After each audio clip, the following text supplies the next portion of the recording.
VSiN is going back to the basics for novice bettors. Learn your betting terminology, theories, and strategies. Avoid common mistakes and enhance your overall betting experience. Learn how it works and how to win. Class is in session. It's time for Betting 101. Class is in. Grab your seats. Pull out your number 2 pencil, and let's talk some betting here. Brady Kannon, Matt Youmans. My name is Sam Panayotovich, and today we're talking about betting on golf. And we'll talk about the tournament outright futures, the head-to-heads, first-round head-to-heads, winning majors, and then the exotics plus live betting. And Jeff Sherman will join us from the Westgate Superbook. But, Brady, let's just start. Let's get right into it. When you look at a golf board for a tournament, it could be any tournament, Thursday, Friday, Saturday, Sunday, and you're looking to bet. Where do you start? Well, I think for someone that's new to betting golf, the first thing you have to do is become familiar with the golf courses and find out what it takes at these particular courses to win at a certain course. What skill sets seem to be more important than others at a particular golf course? And you can look at the stats for what skill sets prove to be most successful at that course. Let's say you go over the last 10 years for the LA Open, the Genesis Open, which we just had at Riviera. Go back the last 10 years and you find the guys that finished in the top 10, boy, every one of them did really well against the field in scrambling, or every one of them was extremely prolific in hitting greens in regulation. So you pick out maybe the 3 or 4 or 5 top statistical areas that I think match that golf course and what is successful on that particular course, and that's probably where you start. And it's a lot of data mining around the internet, but like I say, first becoming familiar with the courses, and then probably becoming familiar with the players, finding what skill sets they have, and then you do your matching with that player versus that course. What about you, Matt? Where do you start? Well, Brady's right. You really dig deep into what type of courses a player plays well. And actually, if you want to just go back, I'm a big horse for the course handicapper. So you go back and look at, the tournaments, let's say most recent 5 years. And if you like a player going into a tournament, you chart that player's performances the past 5 years on that course. You're going to find that guys typically play well on the same courses almost every year. Like 4 out of 5 years, a guy will play well on the same course. And there are some courses where guys are just horrendous and they have poor past performances, and those are the ones you want to avoid. Believe it or not, most golf handicappers don't even dig that deep into the research, which if you do that, you're going to get a leg up on betting this stuff, whether it's futures or matchups or whatever. You really have to do the research on which players play well on which courses, because believe me, there is a reason for that. If you play golf yourself, you know that you go to certain courses and you typically shoot a pretty good score. You feel comfortable on that course. It suits your style of play. Other courses you go to, you tend to play poorly, it seems like, every time you go there. The pros are the same way. Brady, a lot of people, when you talk about golf, they talk about recent form. And what that means is how are they playing over their last 2, 3, maybe 4 weeks or so. How often will you play a golfer when he is struggling? Because you can, on the other side of that, you could get some value at a better number. Yeah, Jordan Spieth is a perfect example. Matt and I both played him at Pebble Beach a couple weeks ago, and a lot of people will cite that he was struggling, but I felt that the number was too high for his ability and for his ability at that golf course. Matt and I both talked about doing the data mining and the research and looking at all the skill sets and which skill sets apply at which course, but you mentioned it, Sammy, recent form or current form. Current form, and Matt talked about horses for courses. Course form and current form. Those are 2 huge factors. In addition to all your research and what guys are good in what areas and what skill sets and whatnot, current form and course form are also very big as well. I'll give you an example of that. I'm going to say it was, Brady, was it 4 or 5 years ago, Zach Johnson won the British Open? Yeah. At 80-1. I'm a big course form and current form handicapper. To me, those are the 2 most important aspects. So Zach Johnson had, I think, finished second in the John Deere Classic, shot like 22 under. He's got course form there. He won that thing 3 times. He did. He had course form at that place, but he just finished second. I watched the tournament that week. He was playing, he was just striking the ball exceptionally well. Well, he did not fit the course form at the British Open that week. Not many people were giving Zach Johnson a chance. He was anywhere from 80-1 to 120-1 on the odds. I said, you know what? This guy's so hot right now in current form. I'm going to go ahead and play him. And he ends up winning the tournament in a playoff at 80-1. So even if a guy doesn't fit the course sometimes, Sam, you're right, current form can be something you bank on as well. So let's start with the most popular way for many people to bet a golf tournament. That's the tournament outright futures. And what that means is there's a huge board of players, and usually your better players are around 8, 9, 10 to 1, and every golfer has a price, usually based off a $100 bet. Your middle-of-the-pack golfers are about 35, 40 to 1, and then your longer shots are 70, 80, 90. Some golfers in some tournaments are 125 to 1. So the way this works, Brady, if you want to explain it, you put one bet down on one player, and he's got to win the whole thing. It's pretty simple. Yep, he's got to win outright. And I believe when you're betting golf, if you're going to get serious about it, you treat the futures more for entertainment. And you play small bets on this board because for the most part, you're picking out of a field of 150 players. Some tournaments are a little bit smaller, but pretty much week to week, you're dealing with about 140 or 150 players in the field. And to pick one guy that's going to win that entire thing is definitely a long shot. Even if he's 5 to 1, 6 to 1, it is a long shot, and it's hard to just pick a needle out of a haystack like that. So I will dabble in the futures myself, but I put very little money on it, and I have some fun with it. And if you hit one now and then, you do all your same research, your current form, your course form, all of that goes into the handicap, but I don't get too aggressive with the outlay as far as cash. Matt, when you play a tournament, how many guys will you play at a tournament? Because some play one, others play 10 people in an outright wheel. 10's too many. The 10's definitely too many. You start to, cost yourself money. If you've got, I might bet a handful of guys in the future. It's kind of like, Sam, when you go to the horse races, and guys will end up playing like 6 horses in an 8-horse race, spreading money all over the board. You can't do it. You win the race, but you still lose. Right. You can't bet that way. And money management's a big deal in horse betting and golf betting as well. I usually bet 3 to 4 guys on the futures board. Anywhere from 1 to 4. Let's put it that way. This week I bet 2.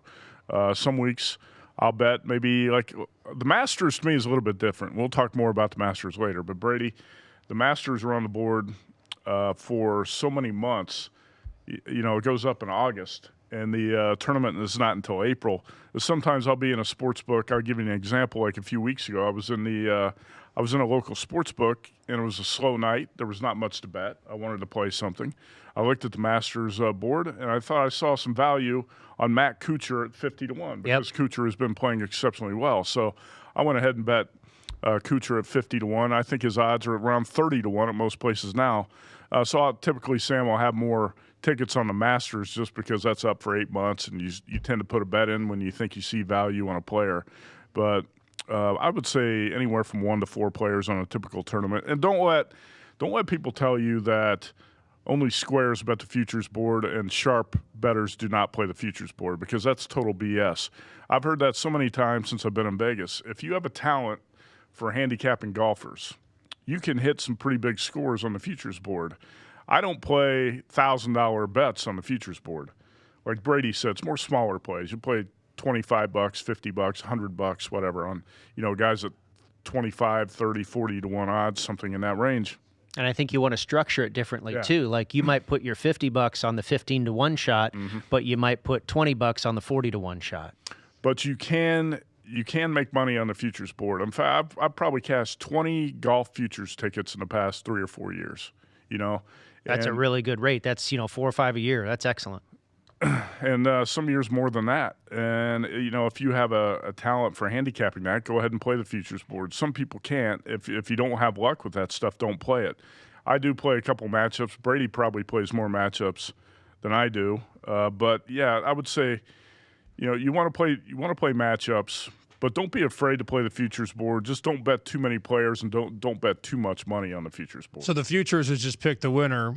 Point blank. Brady, you said when I got here over a year ago that you make your most money betting on the head-to-head matchups, which is you take either the first round or the whole tournament, and it's golfer A against golfer B, and there's a price. Golfer A could be minus 120. Golfer B could be plus 110. Here are some examples here on the screen. These are the head-to-heads for the Mexico Championship. Grace minus 125, Kistner plus 105. How about Snedeker minus 15, Westwood minus 105. Kuchar minus a quarter, Reed plus 105. You just pick the winner of either the round or the entire tournament head-to-head. Yeah, who goes lower out of those two guys? And to explain to people that aren't familiar, these are fictional matchups. These matchups don't truly exist on the course. Brandon Grace is playing his 4 days of golf. Kevin Kistner is playing his 4 days of golf. They may not even know that this matchup has been created by the sportsbook, but the sportsbook has taken two players that are probably relatively similarly placed in the futures market. They're probably both 30 or 40 to 1 to win. You're not going to necessarily create a matchup where Dustin Johnson, the favorite, is paired against a 150 to 1 long shot. The price would be too crazy. But you get two guys that figure to fare pretty close in the golf tournament. They create a matchup, and then you can pick your team, if you will. It's kind of like betting the Patriots against the Steelers, and a point spread is there.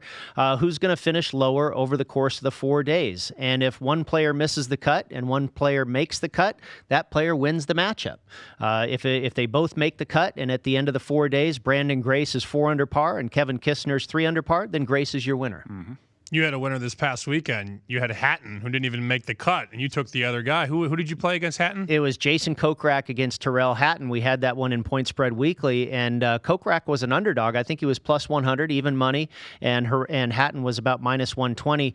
Hatton had a decent history at that, or no, take it back. Hatton is a great player, but he had never played at that course before. That was his first time playing Riviera, whereas Jason Kokrak had a very good history of playing the LA Open, and Riviera has a history of not being kind to first-timers. So I gladly went against Tyrrell Hatton, and that one was fun, Sammy, because it was over in a winner on Friday. Hatton made the cut, or Hatton missed the cut. Kokrak made the cut. And these are matchups, Matt, where if you like a golfer to do well in a tournament, but you don't quite like them to win the tournament, you can sort of pick your spots. Now in Vegas, maybe if you're lucky, you can find 15 to 20 matchups. Globally, you could find a whole lot more. How often do you play matchups? Well, I'll play 2 to 3 matchups a week. Maybe 1 to 3, whatever. This week I didn't play any. I didn't play much on this week's tournament at all. But at Pebble Beach, I think I played 3. So you never know. It's also you go into a tournament with players you have in mind that you like, and then you want to see what matchups you can find for that player. Sometimes you don't find a good one. And exactly, Brady's got that right. Like there was a player I really wanted to bet at Pebble Beach. There were 2 players I really wanted to bet at Pebble. And guess what, Sam? They were matched up against each other. Yeah. So in that case, there was nothing I could play there. But I think it's I would say most sharp golf bettors do play a few matchups or more each week, but don't be afraid to take a shot or two on the futures board as well. Jeff Sherman from the Westgate is going to join us. He's one of the world's top golf odds makers. And I can tell you for a fact that Jeff plays a futures board almost every week. Oh, yeah. And he plays a lot of them, too. I wonder down the road how far we get here if you could just like walk up to the counter and say, I want to play this guy against this guy, and they just sort of calculate a price. Give me a number. Yeah, here's the price. And then, I don't want to lay $8 to win one. Right. And I think, I have a lot of questions for Jeff, and you have it here on your show schedule talking about some of the exotics overseas. We only have about half the number of bets here in the States as that you can make in the UK. They have a lot more options. And, I think it's good to have this show because I think golf is a sport where the betting could really explode here in the next few years. You also have bets like this. These are exotics. Will Tiger win a major in 2019? The yes is plus $3, so 1 would win you 3. If you say no, have to lay 4 to win 1. You can bet on events like the Ryder Cup. For example, if you like the USA instead of Europe, the USA currently at the Westgate is minus 150. Europe is plus 130. We'll get into what's next for golf wagering. We'll get into live betting as well with Jeff Sherman. But here are some other things you can bet on. These are, will this golfer win a major this year? And these are, again, Westgate odds. Here's the list. Justin Rose right now, 3 to 1 to win a major. So Brady, he's got to win one of the 4 majors, and you cash your ticket. Some other prices. Tiger, 3 to 1. How about DJ, plus 350? Same with Koepka and Rory. JT, also 350. Rahm and Spieth are 4 to 1. Day is 5 to 1. Finau and Fleetwood, 7. Mickelson plus 750, Matsuyama, Schauffele, and Scott 8 to 1, and then Reed and Watson 10 and 12 respectively. The point is, odds makers are getting more and more creative on what you can bet. Yeah, absolutely. And this is a fun bet to make. Obviously, you could bet Tiger Woods in each major and probably get a better price than 3 to 1 in each individual major. But here you've got a 1 in 4 chance. The Masters, the U.S. Open, the PGA Championship, and the British Open. And they're going to say Tiger will win one of them, and they'll give you 3 to 1. So I don't like this bet.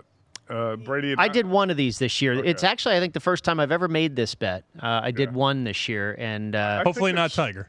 no, it was not Tiger. And I think we'll get to that later in the show. We're going to talk about better value if you play the player in the individual tournament that you think he fits that course the best. And I kind of feel like this futures board, in terms of will this player win a major this year, is more for people who are visitors from out of town. Sure. And they just want to play. They've got their one guy they can watch for the rest of the season. They just bet this guy. They got him in all 4 majors, and that's it, and they leave town. I don't think you're going to find a mathematical edge on this board. All right, we'll come back. We'll talk to Jeff Sherman from the Westgate Superbook at Golf Odds on Twitter. He's the best in town. We'll talk to him next about betting golf here on Betting 101.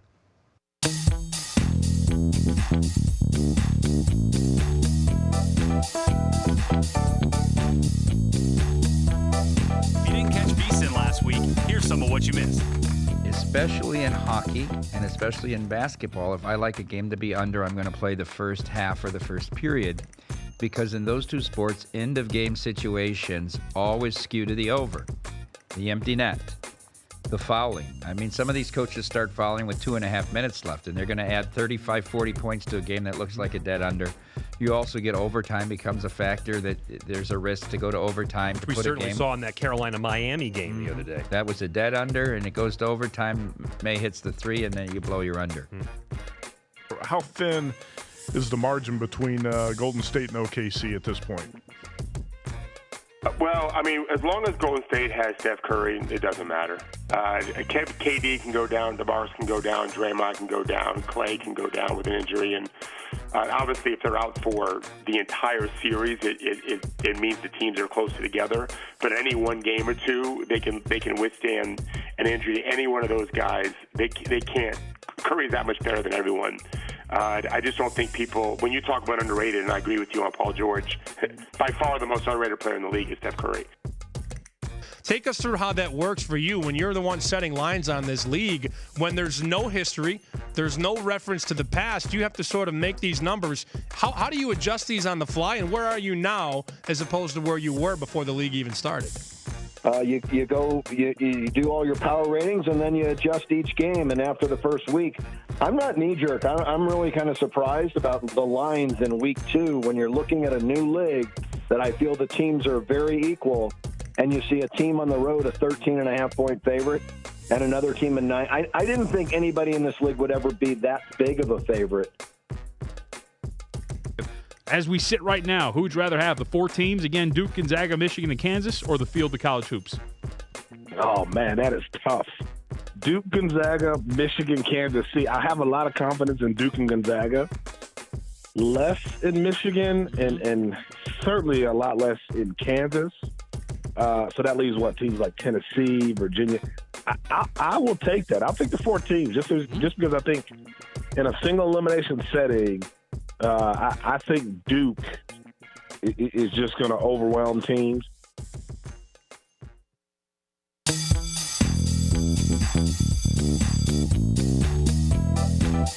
Class is in session. It's time for Betting 101.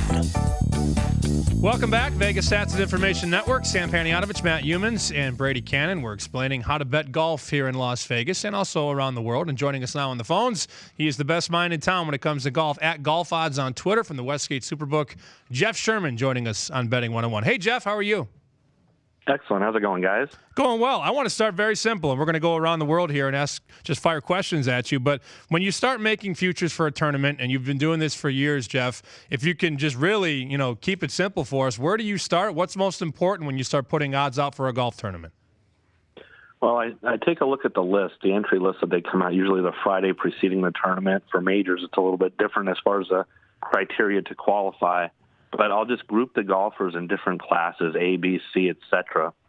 And then once I get an initial set of odds together, then I'll dig deeper into the stats and start finalizing the odds and fine-tuning them. And then once I do that part, then I start creating the matchups. And the one thing you have to look at with the matchups is it's a completely different market than what the outright odds are. You have 2 different sets of bettors playing into these, where the outright market is about 95% general public, and the matchup market is about 95% sharp.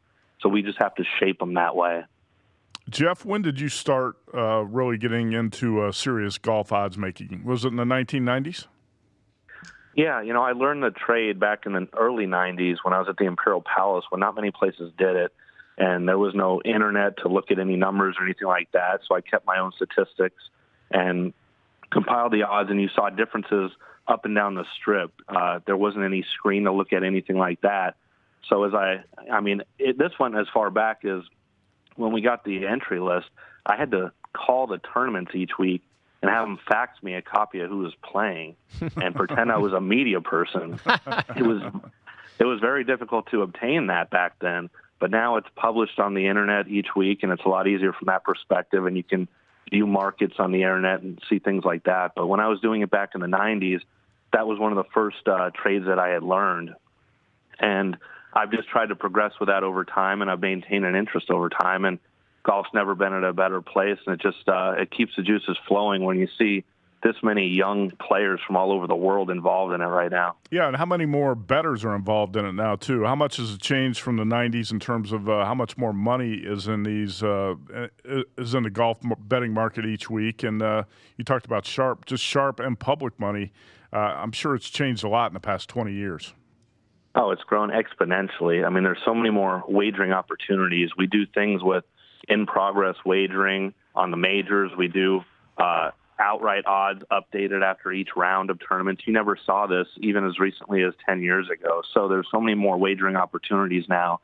Even this past year with the Masters, I did the most props I've ever done. I reached 100 propositions for it. Plus we have group matchups. Just there's so many different wagering opportunities now than there used to be, that it just adds to the overall mix of how the handle is. Jeff, and I assume you feel it's going to continue to expand, and I want to ask you, it's already a bigger betting menu overseas and in the UK, where you have each way betting, which is, you can bet a guy to finish in the top 5, kind of like a horse race, win, place, and show type of deal. And then they have what are called 3 balls. The first 2 days of the events on Thursdays and Fridays, the golfers play in groups of 3, and you can bet on which guy of those 3 will come out lowest for the day. We really don't see that on a regular basis here stateside. Do you see that happening in the near future and adding to this menu that's already grown, like you say, exponentially since the 90s? Yeah, that's definitely in our plans. Right now, that's really because of software limitations in the Nevada market. But as we expand beyond Nevada, we're looking at an operating system that's capable of those features that you just mentioned. And each way is one that I've been advocating and wanting to implement for about the last 5-6 years. And it just hasn't been available through our software. So if we can get that software implemented when we expand and include the Nevada market, there's going to be so many more wagering options that people are used to seeing in Europe. Plus, we're still going to do things that are innovative and different. One of the things I've been talking about is one of the more popular props during the majors is the winning score number prop. And that's something I'd like to implement on a weekly basis once we go national and have that opportunity to reach an expanded market. So we'll continue to do things like that are driving forces behind action that just reach a lot of interest. Jeff, do you also see an expansion of live wagering on a weekly basis? I was thinking, do you have enough time where you could even bet, let's say, Dustin Johnson against Rory McIlroy on the first hole, and who's going to score lower? Typically, you have about 15 minutes for him to play an entire golf hole. Do you see that type of live wagering stuff happening soon? I think you'll see that at some places. That will reach a really intricate market, that type of wagering, specifically just a golf fan that way. I think what's going to be more popular is the live wagering on the outright market from rounds 1 through 4, rather than just rounds 3 and 4 for majors and things like that.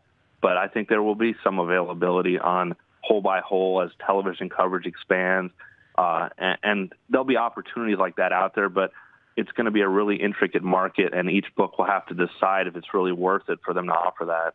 Jeff Sherman, Westgate Superbook Manager, with us here on Betting 101, golfodds.com, at golfodds on Twitter. Jeff, I've always viewed, in the futures market, I've viewed golfers a lot like stocks. My question to you, how quick do you have to be on the trigger figure, your trigger figure, actually, when you have a player who's put together 2 or 3 good weeks, and you sort of have to kind of bump that number up on the fly, right? I mean, you can't have a guy get hot, and you can't not readjust his numbers on a week-to-week basis. Yeah, it's not waiting 2 or 3 weeks. It's waiting 2 or 3 holes in some instances. We see that with Tiger Woods that, I'll wake up in the morning just as the book opens, and if he's playing hot out of the gate, we'll see a reaction in the marketplace to his odds rather quickly just because of the type of betting support he receives. And I'll often make adjustments after a round of golf. I did lower Dustin Johnson and Rory McIlroy for the Masters from 14 to 12 based on how they started in a WGC event like this week. So you have to be proactive when you're seeing these things, or else your liabilities can add up rather quickly.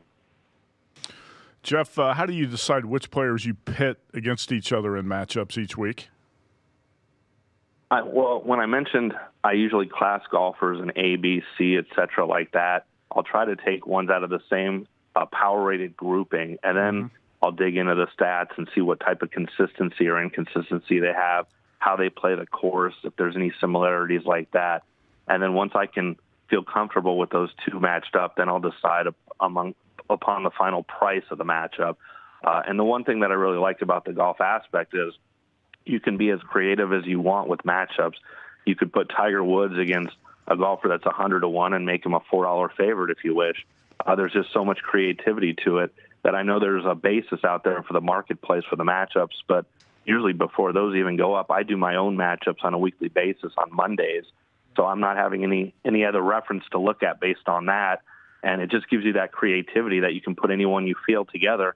I'll give you an example. Last week, Ed Salmons, who I work with, he suggested I used Tiger against Bryson DeChambeau. And so I just went with it, created that price. And even though they weren't exactly statistically right together, I still created a price, had DeChambeau a $1.50 favorite, got some action on him up to $1.80, and they ended up pushing on the matchup. But I just love the creativity you can do from a matchup standpoint on the matchups. Jeff, how much is Tiger's popularity? I know he was roaring back in the late 90s and 2000s, but he hit a wall and he comes back. And I remember you told us this past spring about how he actually hit a tree. Well, yeah, he did a lot of things. And he got hit with a golf club. And he went to some diners and, he saw a lot of women. But when he came back in, Jeff, I mean, you said that this was the highest handle you'd ever had on the Masters. I mean, how popular is he and how does that affect the market over at the Westgate? Well, there's no doubt he's a driving force. I mean, you write probably about 25% more on your tournaments that he's involved in rather than when he's not, just because no matter how he's playing or what his odds are, you're always going to command interest. Even when he's playing poorly and his odds are long, we see a lot of large wagers on him. But then when he's playing well, and right now we have him 12-1 for Augusta, he consistently gets a lot of support. So he's definitely the driving force behind what we're doing, and it allows us the ability to do extra propositions if we feel. I know when I get to the Masters, I have a whole section of just Tiger props because people can just associate themselves with how much they watch him on TV. And anytime there's more television coverage, it's going to drive the handle on things. So, we just have to go with that. Sam, Tiger's going to be a huge story at Augusta this spring. So you want to talk about that next? Yeah, let's bring Jeff Sherman back from the Westgate. We'll talk about the Masters. And also, I want to know about players that they've upgraded the most. I'm going to guess Tommy Fleetwood is on that short list. We'll come back. It's Betting 101. We're talking golf here on VSiN.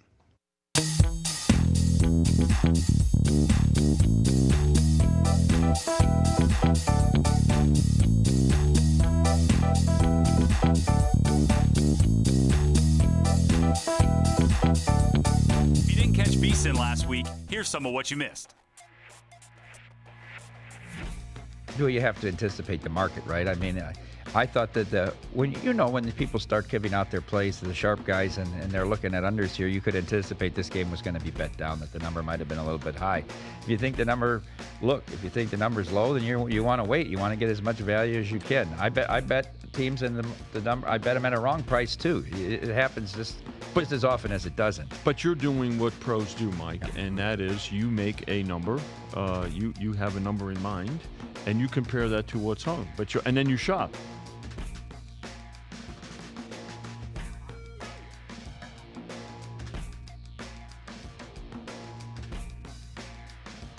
How have you had to adjust some of the individual player props with guys like James Harden, Russell Westbrook, and guys of that ilk just going out there and stat chasing, trying to get to triple doubles and trying to get to 30-plus points?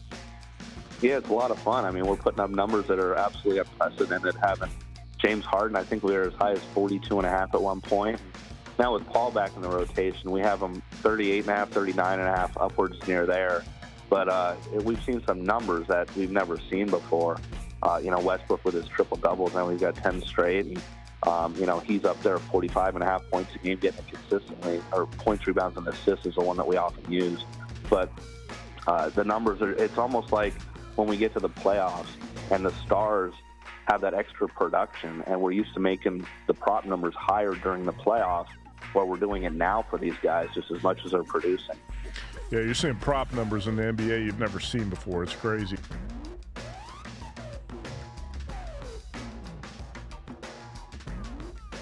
I think it went into the third overtime, and they're still playing a game, and here comes Kenny back into Del Mar, and he has a gun. And Kenny pulls out the revolver, points it at the TV, and empties the six-shooter in the TV. Shoots the TV shoots the TV out, and everybody obviously is, stunned and looking at this crazy guy. And Kenny just looks around at the crowd and says, "That's the last game that's going over on that TV," and walks out of the joint.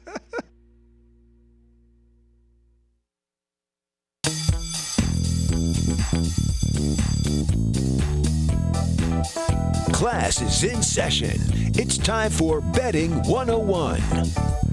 Second half, Betting 101. It's golf here at the Vegas Stats and Information Network. Brady Kannon, Matt Youmans, and Sam Panayotovich. And rejoining us on the phones from the Westgate Superbook at Golf Odds on Twitter, he is Jeff Sherman. So, Jeff, we talked about Tiger. We sort of touched on the Masters a little bit. So, how has Tiger been bet already in the 2019 Masters at Augusta? And which golfers have taken the most money so far at your book? Well, Tiger's right up there. He's number one in ticket count. And like I mentioned, we're sitting at 12-1 on him. So you expect to see that. And I don't think you're going to see that drifting too much higher the way he's playing. I mean, he's off to a great start this week at the WGC in Mexico. So he's going to sustain that level right up there near favorite status just because of the money that he commands. But some of the other ones that have been extremely popular as far as money wagered, Ricky Fowler and Justin Rose. And right now, Justin Rose, he's a 12-1 co-favorite. And when you get to the matchup market, right now I would have Rose favored over any other golfer out there at Augusta. So he's truly power rated number one at this point in time. And Ricky Fowler, he's gotten a lot of support like he does for every major. There's a contingent of bettors out there that are just waiting for him to win his first major, and they continue to support him. And even though we've taken money at 16-1, I'm still sitting at 16-1 on him just because there's so many quality golfers at the top. Jeff, when you look at the West Coast swing and the tournaments heading into Augusta, do you weigh some tournaments more heavily than you do others? For instance, Mickelson wins at Pebble Beach and his odds go from 40 to 25. Is it different for the guy that wins the Desert Classic or the Sony Open? Or, how do you go into your handicap, so to speak, of setting the numbers for the Masters based on the tournaments leading up to it? Yeah, there's no doubt there's differentiation there, and we'll see a lot out of the WGC event like this. When you have a strong field, the stronger the field it is that these guys can beat these other quality golfers, the more reaction you're going to see. If somebody gets a win at a smaller event, you might not even see any movement on the winner of that tournament.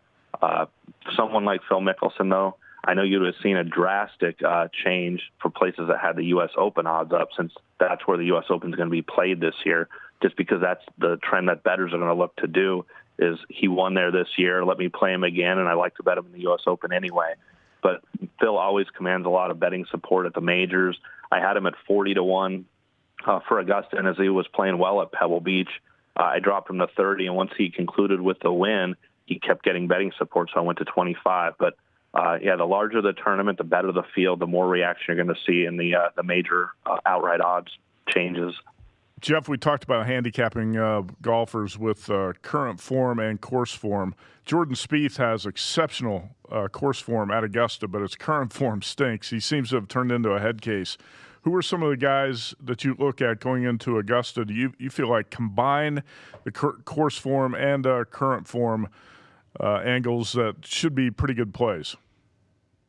Well, one of them that you can find a little bit higher at 20 to 25 is Jason Day. He's off to a solid start this season, and he's pretty consistent at Augusta. I mean, he's got one major win under his belt, but if you look beyond some of the guys in the 12, 14, 16 to 1 range. He's one of the guys that might offer a little value at around 25 to 1.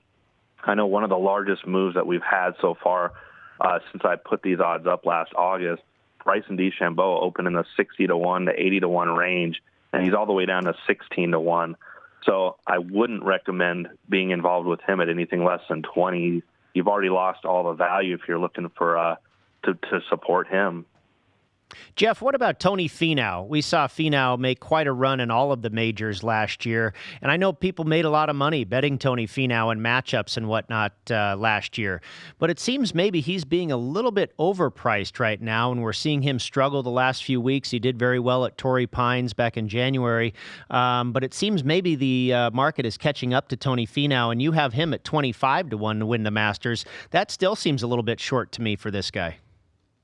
Yeah, I opened him at 40 to 1, and immediately he was one of the most well-supported golfers in the pool, and it drove him down quickly to 25 to 1. And as you mentioned, he's struggling a little bit out of the gate this season, but he's a long hitter. He fits the course.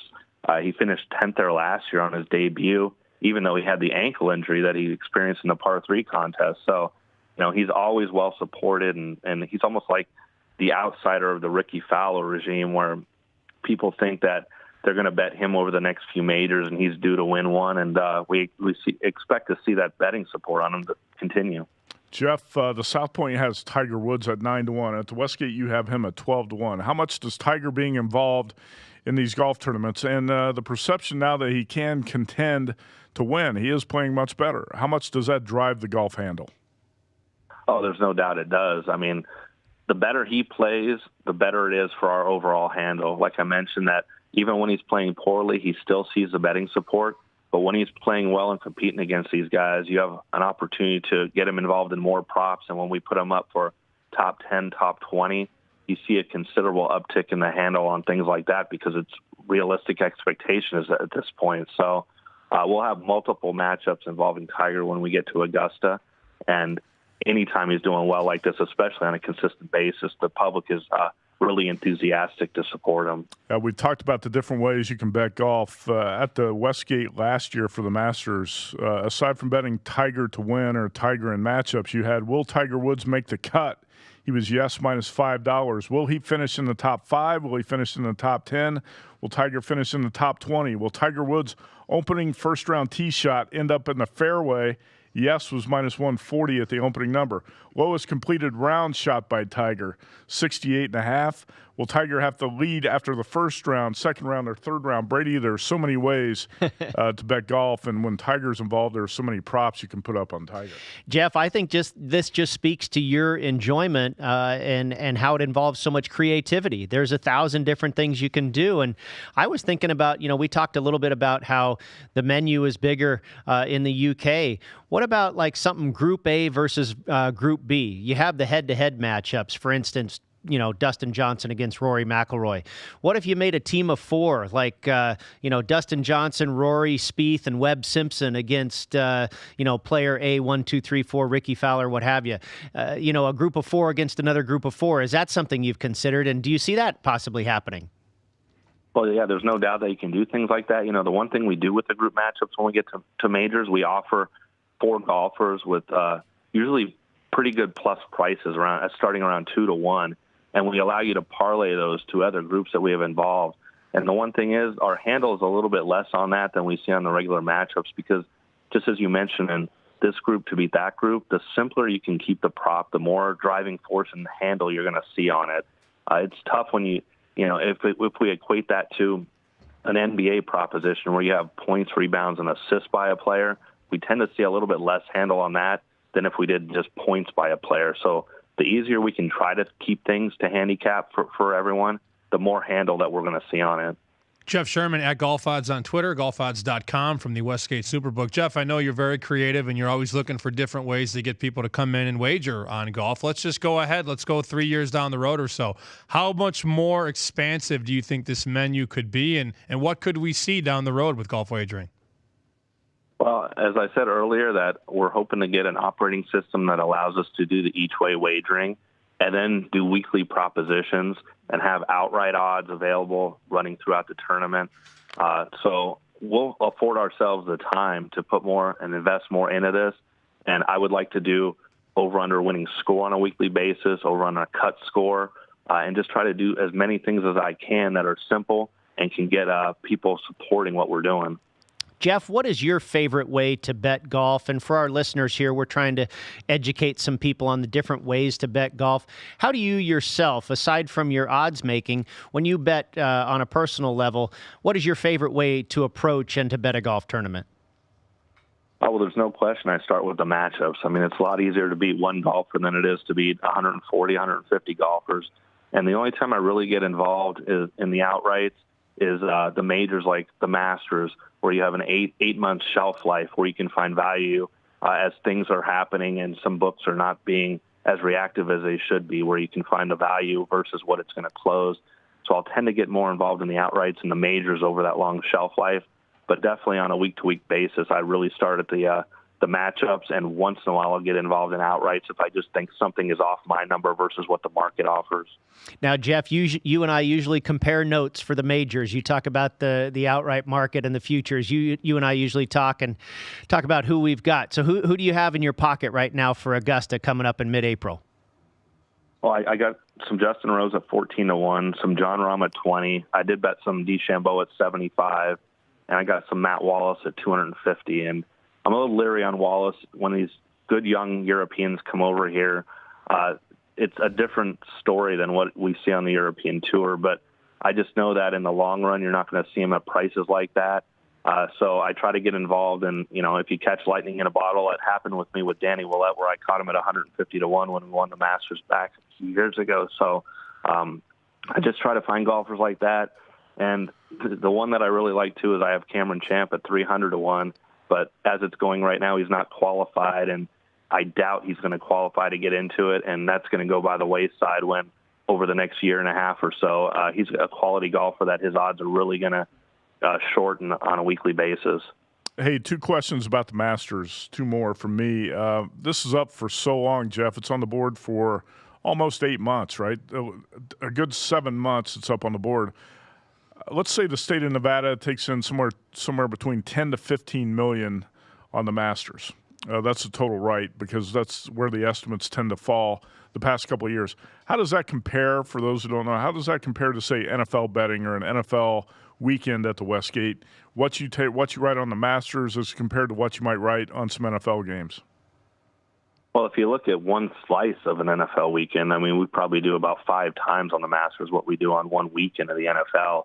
Just because, like you mentioned, you have that shelf life over so long that even adding all the NFL games up, it's a small slice of that 1 week shelf life of the NFL. So the Masters is a strong event by itself. It's one of the more popular ones that we'll see throughout the season. And it's definitely the focus in April when you go through that. And once the college basketball championship game is over, that's really the driving force behind what we do in the month of April. All right, so you personally, how will you bet the Masters? How many matchups might you play? How many guys might you play on the futures board? We've talked about our philosophies to betting golf tournaments and how many matchups we would play each week and how many guys we might bet on the outrights or the futures. How will you play the Masters? How many bets will you have out there? Well, I usually end up with about 5 to 10 on the outright market by the time the 8 months that we mentioned is said and done. And as far as matchups, it really just depends on what the matchups are, what the prices I see, and I can have anywhere from a small week of 5 matchups anywhere to 15 or 20, depending how far off my numbers, the numbers on the marketplace are. So I don't go in with a number in mind that I have a target I'm trying to reach. It's just trying to find the value based on how I create the odds versus what I see out there on the marketplace. Right. Yeah, it makes a lot of sense. We do that in all sports. If you look at the point spread and you say, hey, I made the line different than that, that's possibly a spot where you think you might have an edge. Jeff, you talk about the handle in the Masters. Obviously, that's pretty impressive, maybe 5 times as much as an NFL game or what have you. But I know it drops off for you quite a bit in the other majors. What is the difference between, say, the handle in the U.S. Open, the British Open, versus the Masters? And has your golf handle been increasing steadily and regularly for the past few years with the growing popularity and Tiger back in the mix? Yeah, it's been growing each year. I mean, every single year we break a new record in whether it's Masters, U.S. Open, or collective handle for the season. So that keeps going up, and we expect it to go up. And as we create more wagering opportunities, we expect it to keep going up. And usually the Masters is at least double of what we see in the U.S. Open. Now it'll be interesting this year where the PGA is getting slotted between the Masters and the U.S. Open, because usually you have a descending order where it went Masters, U.S. Open, Open Championship, and then PGA. But now if the PGA as a second one, the PGA handle is going to increase from what we've ever seen before, gaining this momentum. And it'll be curious to see if it can outright the U.S. Open. I don't think it will, because it still doesn't have the tradition of the U.S. Open, but it's definitely going to get a large increase from what we've seen in the past. Last question I've got for you, Jeff. When you go back a calendar year, go back to 2018 and where we are now from where we were, which players have been the highest risers? Which players are seeing more action, and which prices have gotten, cut down from where they were last year to where they are now? A few of them that we already touched on, which Brady said. Tony Finau, he's dropped from 40 to 25 for Augusta. DeChambeau's been the largest mover. Gary Woodland has been one that he was open 100, 125 to 1. He's been extremely popular with his start to the season. Even Hao Tong Lee, he's quietly had a good start over on the European Tour, and he's been supported anywhere from 150 down to 80 to 100 to 1. And if you look at it conversely about some golfers that aren't doing so well and putting their odds out, the one that stands out to me is Henrik Stenson. He's had a few injury issues. He's up to 60 to 1 for Augusta. And he'd be a guy over the last few years you'd usually find no higher than 30 to 40 to 1. So right now he looks like a guy to stay away from at this point. That is Jeff Sherman, Westgate Superbook Manager, golfodds.com, on Twitter at golfodds. Jeff, we appreciate you hanging out for extra time. Thank you. Oh, thanks, guys. Thanks, Jeff. That's Jeff Sherman. We'll come back. We'll look at bets and golfers we're eyeing this season, maybe at the Masters, maybe down the road. We'll close up next here on Betting 101.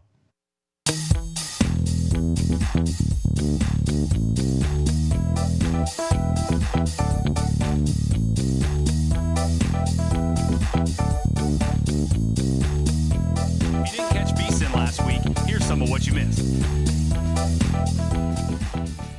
All right, what's the most exotic vacation spot you have visited outside your home state of Wisconsin? I once spent a day in Dickinson, North Dakota, traveling to Portland, Oregon for a job. I said exotic vacation spots. Well, the most exotic vacation I took was Orlando, Florida. Dickinson, North Dakota was your answer? Yeah, Dickinson, North Dakota, a little bit more exotic than Orlando, Florida. You were serious about that? All right, so it's a toss-up between North Dakota and Orlando, Florida? Toss-up. How many times have you been out of the country? 0. Really? How many states have you visited? I've actually visited like 15, 16 states, so I've been well-traveled within the United States, just never been outside the country. That's a pretty big number.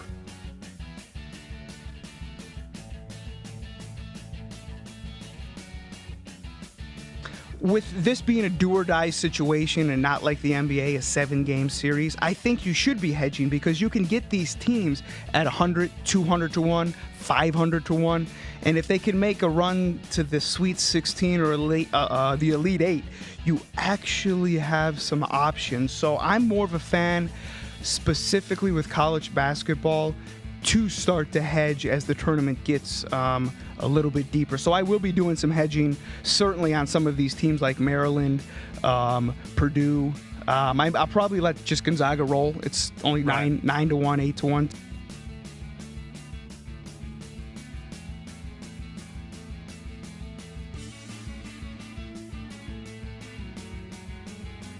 The phrase has been thrown around, Michigan peaked too early. How do you react to that? What does that mean, man? Right. Can somebody tell me what that means? I legitimately have heard in sports my entire life, and I don't know what that means. Peak too early? Like, what does it mean? You're either good or you're not, right? Like, that's the bottom line. And yes, against Penn State last night, I don't know what happened. That was just a weird game, and then Beeline gets tossed, and it has just got weird, right? Yes, they lost on the road to Iowa. Yes, they lost on the road to Wisconsin. And those are some tough losses. But everybody slow down. They beat Villanova by 27 points.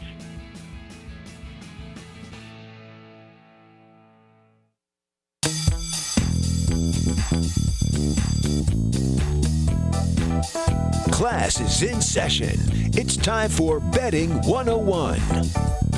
Final segment on the Education Station, the Vegas Stats and Information Network. We're talking betting golf here on Betting 101. Matt Youmans, Brady Kannon, Sam Panayotovich. So, guys, let's look ahead here. It could be the Masters. It could be something else down the road that you're looking at or circling or eyeing. Brady, what do you have in mind? What's on your forecast? Yeah, a couple guys we've mentioned here on the show, and Jeff Sherman mentioned as well. I took a shot with Danny Willett to win another green jacket this year at Augusta. Got him at 150 to 1.